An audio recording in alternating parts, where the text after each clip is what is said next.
Hey, good day, everybody. Dave Walker here again with the Vita SMB Institute. And as promised, we've brought together a number of leaders from our major Vita SMB brand members, as well as some of the most important small business advocacy organizations in the US. So I'm really delighted to be joined today by first Kelly Scanlon, who's representing NAWBO, or the National Association of Women Business Owners, and Maria Pergolino, who is the CMO of the rapidly growing Active campaign. So I am going to ask Kelly if you wouldn't mind giving kind of the 411 on you and on the organization. And then Maria, we'll turn it over to you to do exactly the same thing. So Kelly, over to you. Sure. Thank you, Dave. And it's great to be here with you and with you, Maria. Appreciate the opportunity. I am the incoming chair of the NAWBO Institute, which is the C3 side, the foundation side of the National Association of Women Business Owners. And what we do, we have 50 chapters across the United States in addition to the national organization. It's the only dues-based organization. And it represents the interests of all women business owners across the country, across all industries, whether you're a member of NAWBO or not. We are advocating on behalf of you. We even have some programming that you can take advantage of if you're not a member. We have, as a result, especially of our advocacy programs, we have far-reaching clout and impact, and we've really just become a one-stop resource that propels women business owners into greater economic, social, and political spheres of influence. That's worldwide, and that's what we are all about. And we do have global affiliates of other like-minded, similar women's organizations across the world. We got started about 45 years ago. I won't go into the full story, but suffice it to say, flashback to 1975, when women couldn't join local chambers of commerce and do a number of things from a business standpoint. They were excluded. And so a group of women in DC, very small group, started with just 2, grew to about 10. And like I said, now it encompasses women all over the globe. And our big advocacy win was in the late 1980s, the Women's Business Act, and it was a Women's Business Ownership Act. In fact, it was October 25th, 1988, and it actually erased the need for a male husband or a brother or a son even to co-sign on a loan for women. It did away with that. It established the Women's Business Center system, which so many women around the country, business owners, have taken advantage of. And it also established an organization that reports directly to the president and Congress, and it's really their eyes and ears, and that's called the National Women's Business Council. And as it's the group, the advocacy group that helped to get that off the ground, NAWBO has a permanent seat on that. So that's what we're doing. We have 50 chapters across the country, and we've really been a lifeline to a lot of our members during the pandemic recently. Oh, that's a great recap. Maria, I don't know about you, but it's a little gobsmacking to hear that A, women couldn't join chambers of commerce in 1975. Mm-hmm. B, that women couldn't sign their own loans. They had to get a male to co-sign. That's just crazy. But I don't want to steal thunder from your introduction and talking a little bit about you and your role as a CMO for Active Campaign. Yeah, that's a hard one to follow, and thank you for you and your organization's work, and just for both of you for allowing me to join you today. I'm the Chief Marketing Officer at Active Campaign, and it is a job that is a pure joy because we get to work with 150,000 different small businesses to help them grow their business. And that mandate, the desire to grow a business, is harder than ever before. We did a study earlier this year to our customers, and more than half came back and said that they had to fundamentally change their business model over the last 18 months. So it's not just about growing that organization or that business, but really pivoting your model to address the very rapidly changing landscape that is happening today because of the pandemic, because of the economy, because of digital, so many different reasons.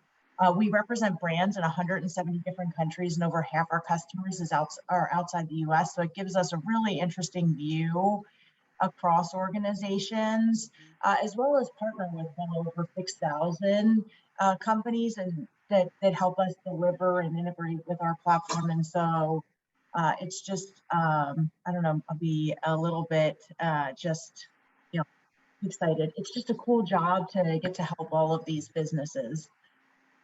And I know one of your personal passions that you've expressed in the past is um, underserved communities of small business. And I want you to talk a little bit about, from your perspective, what are some of the challenges that you're trying to address on behalf of small business? And then I'll ask the same question of you, Kelly.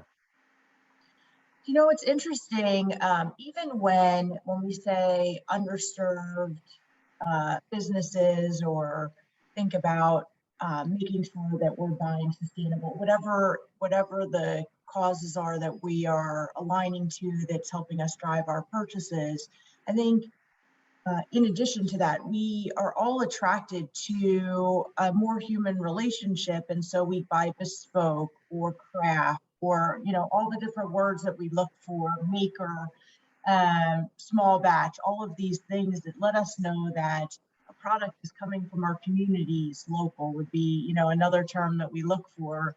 And what ends up happening as companies grow is they almost grow out of their market, because we can think of any product as it starts getting larger and becoming more commercial, people will go to the smaller because they want to keep that one-on-one connection. And so we are really trying to help companies with automation in places where they can automate, so they can keep that more personal connection. Because ultimately what we don't want to see is the result of success, the result of a growing business, be that they place them out of their business because now people want to go back to that small batch. And so we're excited to help all small businesses make sure that they can keep those things that are special about them.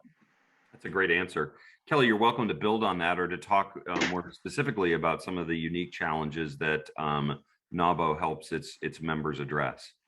Sure. Well, first, Maria, thank you for recognizing that. I have a long history in small businesses, and not just even outside of NAWBO, working with small businesses, and I've seen that phenomenon occur time and time again, where you are almost penalized for your success. And the fact that you're working to automate and provide tools where you can still keep that one-to-one kind of contact, so that they can continue to retain those customers. So thank you for doing that. As far as what we're working on with NAWBO, it's interesting because we partnered with a larger brand, Gusto, during the pandemic. And because we have such a wide reach into the women's business community, we are able to provide answers and, what's top of mind for women business owners right now. And so we partnered with Gusto to do several surveys during the pandemic, and we're continuing to do those even now. Some of the results, going back to what you said, Maria, about the workplace changes, nearly all the owners surveyed indicated that the technology adaptations and that workplace flexibility that they offered during the height of the pandemic is something that they would either definitely keep in place, or that they would strongly consider keeping in place. So that's one thing I just wanted to reinforce for you. And as you might suspect too, the survey showed that hiring is so difficult right now. Not all of our members are hiring, but many of them are. And of the ones that do, they're having a lot of trouble finding it, and for a number of reasons. Some of it's structural, that they say that they're having trouble finding people with the skills that match up to the positions that they have open. And about 29% of our members cited that. Another one is ongoing childcare concerns. About a full quarter said that. And interesting, that is also one of the barriers to women's business ownership, is that childcare. And that extends beyond the issue of finding someone to watch your child. It's having the health insurance. You have to have health insurance for a growing child, and so forth. So those are some of the reasons that they are. And they also, of course, as you might suspect, nearly half cited that the greatest help right now would be additional government grants or tax breaks as they try to right the ship. Of course, the pandemic has helped a lot of businesses, on the tech side. There's been new opportunities. But on the other hand, a lot of the service businesses and so forth have been hit really hard. And although they're surviving, there's still a lot of ship riding to do. So anything that can help with the tax breaks and so forth is top of mind for them. And then very last, I would say, is because of that reliance on technology, it's heightened the need for the broadband. We think that it's saturated in certain places, even within urban areas, but it's not. There are still technology deserts within urban areas, and especially for our rural members, that is something that is a huge, huge concern. So, what a great recap from both of you. The premise of this conversation is really that there's an opportunity for large advocacy organizations and large B2SMB brands to work better together. And I don't know if this is the right starting point, but let's give it a try. So Maria, as you and Jason actually have these conversations with advocacy organizations for small business, and it's either in the form of, hey, we'd like a check, we'd like a grant, we'd like to work with you to develop an offering within our community, whatever it is. What are some of the gaps that you see in knowledge from advocacy organizations of how brands work, and specifically how your brand works? And then Kelly, I'll ask you the same question in reverse, if that's a good starting point. And please feel free to suggest a different starting point. But I'm really trying to get at, what's the playbook that you wish you could hand over to the other and say, here's how we can work better together. Here's what we need from you. Yeah, just for everybody listening, Jason is the CEO of Active Campaign and an incredible leader, somebody who started Active Campaign after, actually I'm going to sneak in a little bit of our history. It's kind of amazing. The company was founded in 2003. And I mentioned 150,000 customers, and you think that happened over time, but the company really served as a very small business until 2016. And so we often hear these like quick success stories, but the organization went through so many iterations and tests and challenges until 2016, when we ultimately developed this platform. And then from there is when we saw our fast growth. And so Jason trying to help other companies remove that, 13 years that it took him to find that, is where a lot of the passion comes from. And that's where a lot of the wanting to help. I think instead of answering that question, this is one of the pleasures of a marketer, is like redirecting questions. What I like to say is, the people thinking about technology for emerging, growing small businesses, however we want to think about companies that need to leverage technology, there is an amazing technology landscape for the enterprise. And then for smaller business, it is often underserved, and it is often oversimplified, that it is not the same set of tools that large organizations have. And there's two reasons I think that happens. One, investors into technology companies favor enterprise, even though the vast majority of opportunity is with smaller organizations. That is what makes this whole global economy go. The appeal on the enterprise side is the predictability of it. And so when you're making an investment, you want to be able to predict what's going to happen. And so long contracts, multi-year, bigger purchases allow for that predictability. And so it ends up driving them to support companies that support larger businesses. And so smaller technology companies on the smaller side aren't funded the same way, and so that they can't serve smaller businesses the way that they should. And so there's truly a technology gap for smaller businesses.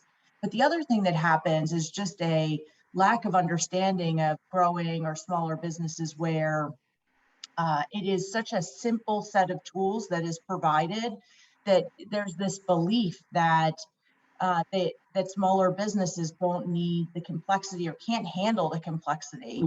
But what I think the call to technology organizations is deliver the right tools and figure out how to remove some of that complexity, or just deliver great tools and they'll figure out. Like, I've watched companies do incredible things to figure out how to scale their business.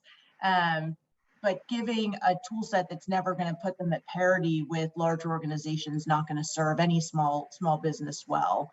And so I think more of a playbook for the technology companies to start serving small business better. The small businesses are, I mean, you see what companies do to grow, and they will figure it out, but we have to make sure there's tools there for them to figure it out with.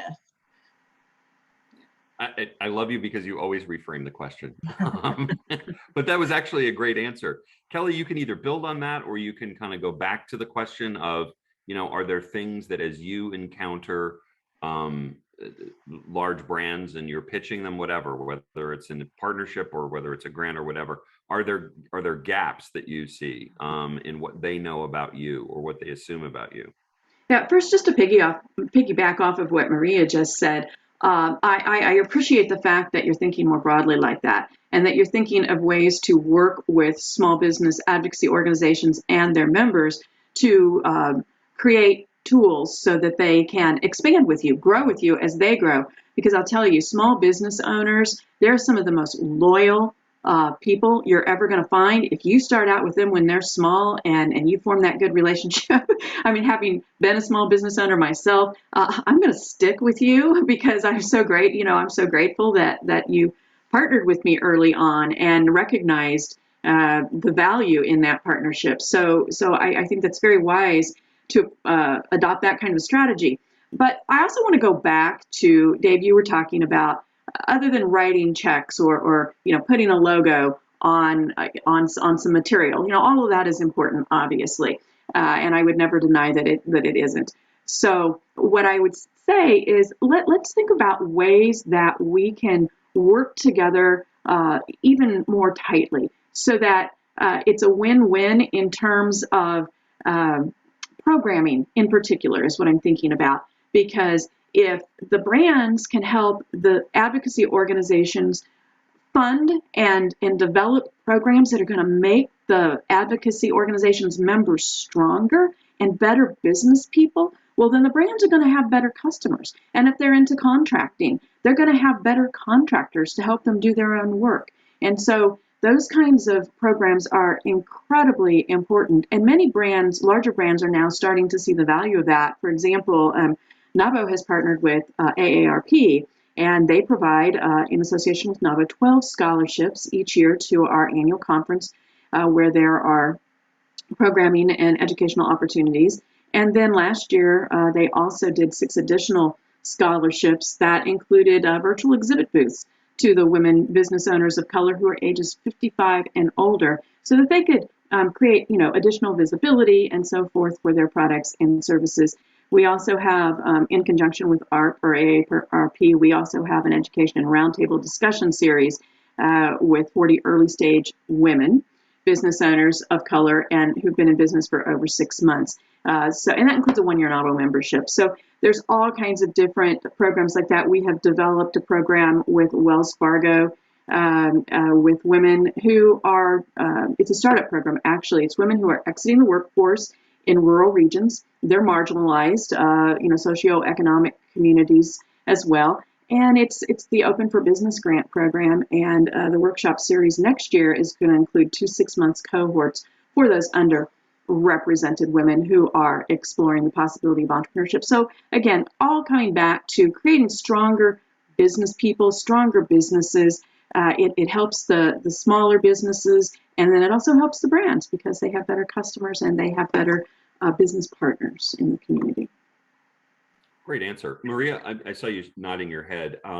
Building better businesses. Is this something that all brands can embrace? And do you see the opportunity to work with advocacy organizations to really kind of advance that cause?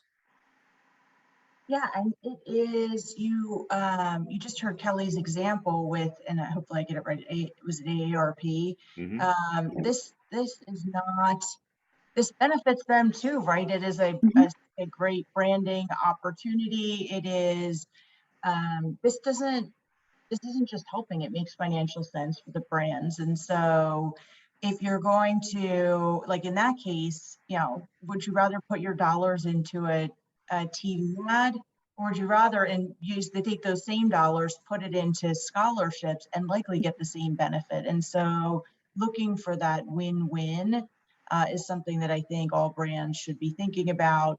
I think similarly, I mean, today is the day of the micro influencer. And so for those, I know not everybody on this call is brands, some may be smaller businesses, and every business has the opportunity to be an influencer now and to make those connections. So it's not just big brand and organization, but it's companies of all sizes that are serving within their neighborhoods, that are creating connections. I think about, any of the local businesses that have the hearts of the and minds of the town. Connecting with organizations can be a way for both to grow. So if you wouldn't mind humoring me here, would you guys be open to performing a little mini exercise in, if you were contemplating a partnership between Active Campaign and NAWBO and Active Campaign, what are some of the questions you would ask, and what are some of the propositions that you would make, and what are some of the things that you would articulate you're looking for? If you wouldn't mind doing that exercise, it would be helpful, because I actually believe that large numbers of our community just don't know how to do the dance yet. They just don't know how to actually kind of figure out how to talk more strategically to a advocacy organization, and in some cases vice versa. So if you wouldn't mind, Kelly, why don't you start first? So you're sitting with Maria for the first time and you're talking to him about partnering with NAWBO. What are the things that you would say? What are the questions that you would ask? First, I'd want to know what your goals are. What does your organization stand for? Is it in alignment with NAWBO's? And then, build on it from there. I think this is going to sound very, very fundamental, but sometimes I think it's overlooked. I think sometimes sitting down and having those kinds of strategic conversations, rather than, just dealing with formulaic RFPs and so forth, which you often get, is something that really needs to happen. That dialogue needs to take place. And again, it just sounds so obvious, but a lot of times it's not. Like I said, you get the what you would expect, the typical RFP, and you fill in a lot of stuff, and okay, does it match this formula? Does it match that formula? Okay, we're going to work together. But I think that deeper understanding of the goals of each organization, and the other thing that I think from NAWBO's standpoint that we would like to see, is this something that is that stretches across your organization? Is it supported from the top on down? Is it something that we can talk about I'm not talking about long-term, like forever. I understand business, but is this something that's going to be a one and done, or are you in it for the long-term relationship?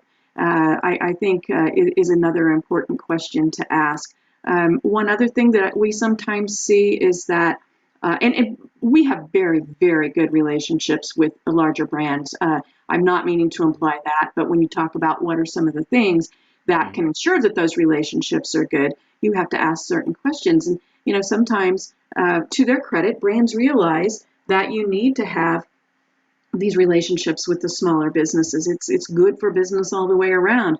However, and so they will, in some cases, actually start a new position, or even a new, maybe smaller division that is focused on outreach to the underserved, or to the small businesses, or to women business owners, whatever group they're pinpointing, or all of the above. And that person goes out and they are active in the community where they're located. They might go out to conferences nationally. However, when they come back, I've heard personally from some of these within corporations that they run into a wall, because they realize that within the corporation there's enough there are enough silos that they don't always know what all opportunities there are available for the business owners that they meet, and vice versa. When business owners come to them with, "Oh, this would be a great opportunity for us to work with you," they take it back, and they can't cut through into the other divisions that they would need to make it work. So those are just some of the things that I've seen, and that I think that NAWBO has seen. And I'd love to hear your take on that, Maria. Yeah, I think that's, I again, I'm like reframing, but I think that this often starts at by listening to your organization. In so many cases, there's some internal champion that had a connection or passion for the organization. And so as a leader, hearing the organization, feeling the culture and where the passions are throughout the organization, and trying to leverage that so that there is momentum and that internal champion can carry it forward. If that's not the case, trying to start with your core values and finding organizations that align to those values so it feels like it makes sense. I mean, this can be hard. I think uh, you think about a brand like AARP that most of us know. You may not know Active Campaign as well. And so we're having to do an introduction to our company when we're reaching out that's a little different than some of those bigger brands. And so making sure that you're clear on what you're trying to achieve before engaging is going to be super important, because you're going to have to not only come with a vision for that, but also an explanation of why it would be relevant for you. I think that obviously executive support is critical because you want it to have some life. There's so many relationships that kind of kick off and then kind of fall to the side, and both brands don't really end up with any, the brand and the organization don't end up with any benefit when that happens. I often see where there'll be two groups come together and something will be out there'll be some brand awareness and some discount code, but none of it is ever leveraged. And so really making sure that if you do have that introduction, that it ends up turning into something fruitful and that you carry it forward. It's not just about the launch of that plan, but about the longevity of it. I think are all places that I would spend time thinking about it, because it's often where things go wrong. Mm-hmm. Yeah, can I add something to that, Dave? Yeah, absolutely. I think that last point that you made is so critical, Maria, to leverage that. And part of that leveraging is showcasing the people behind your brand partner. I think one of the things that NAWBO does is that uh, we put the spotlight on some of our partners. During the pandemic, especially, we used Zoom to have our contacts at those brands come and speak to our members, and not just about their products, yes, that's, or services, that's part of it, but how did you start working with XYZ Corporation? Why are you passionate about working with XYZ Corporation? Because then that you see the people behind it, and we all know that ultimately the relationship is with people, and so when you talk about leveraging, I think that you cannot overlook the people that are behind it, and any way that an advocacy organization can showcase the people behind that brand partner, and again their passions for it, and it's just going to be a bigger, it's going to lead to a longer term relationship. Because why, like you said, you see some of these get started and then because they're not leveraged or whatever, maybe there's a discount code stuck on a website, as you mentioned. It costs time and money and effort to get these things off the ground, only for them to, dissolve after a year or two. I mean, we need to have that personal relationship behind it as well. I know of a couple of brands who have now incorporated into their partnerships units, their departments, their teams, real honest to God project managers, people who know to Yes. take things from the beginning to the middle to the end and then go to the next project. And partnerships are more than just a project, but oftentimes, I couldn't agree with you more, you see partnerships fail in all sorts of dimensions because of the fact that the romance seems to just die pretty quickly, and there isn't really that passion for that there is at the beginning for maintaining the partnership and growing the partnership. So last question to each of you. Do you believe that a greater working relationship, say a more strategic working relationship between advocacy organizations and brands, both of whom serve small businesses, is a good thing going forward? And Kelly, I'll start with you. Sure. Yes, absolutely. 99% of the businesses in our country are small, and advocacy organizations are great at being able to tap into that. So when a brand taps into it, works with an advocacy organization like Gusto, I was talking about before. Now they have basically what's on the minds of the women business owners in our country during the pandemic. They have that data. They have that information, and so it's just it's a no-brainer, yes, that we need to work together strategically and use the strengths of both the advocacy organizations, the larger brands, and the smaller businesses to create programs, to create tools, all kinds of different things that propel all of us further. And Maria, for you. Yeah, I think that one's like a tee up for an easy one, of course. That's why we're sitting here today. I think, that's why in the upper side of your screen, it says align, right? It is about aligning, and it's in that while we all want to serve, it's easier to serve when we're doing it together, and leveraging the expertise of advocacy organizations as we give to them is going to be a win-win on both sides for the brand. And I think it goes the other way as well. And so absolutely. Well, you guys have been absolutely fantastic. I had no doubts you would be. And thank you for, keeping it real and keeping it practical and kind of straightforward. This was not meant to be an esoteric conversation and a dreamy conversation. It was meant to be with two real world operators that I respect an enormous amount. And thank you for bringing so much of your perspective to how we make these relationships better as we go forward. Thanks to you, Kelly. Thank you, Dave. It's always a pleasure to work with you. And Maria, it was great getting to know you a little bit. Good luck with everything that you're doing. And Maria, Yeah. Thanks so much for doing this. Thank you so much. And, thank you, Kelly, as well. This is just an amazing way to spend a little time with some amazing thought leaders. So thank you. All righty. Thanks again. And we are out.